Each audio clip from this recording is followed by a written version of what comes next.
थाना सतियाना के इलाके में मुबैना पुलिस मुकाबला हुआ है। 38 मुकदमात में रिकॉर्ड याफ्ता मुलजिम जख्मी हालत में गिरफ्तार कर लिया गया है।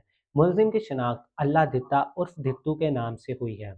तफसीलात के मुताबिक एसएचओ थाना सतियाना आसिफ अली 131 गाफ पे के मोड़ पर नाका लगाकर खड़े थे कि 6 मशकूक अफराद वहां पर आए, जिनको रुकने के लिए पुलिस ने इशारा किया, लेकिन उन अफराद ने पुलिस पार्टी के ऊपर ही फायरिंग शुरू कर दी।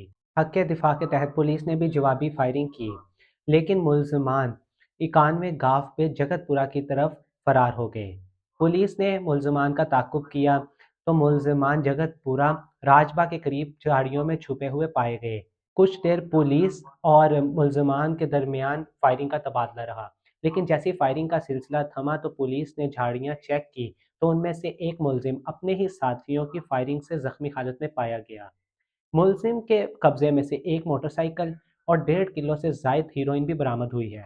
पुलिस ने फरार होने वाले तमाम मुलजमान को पकड़ने के लिए जगह जगह नाकाबंदी कर दी है, ताकि जल्द अज जल्द मुलजमान को गिरफ्तार करके कानून के कटहरे में लाया जाए।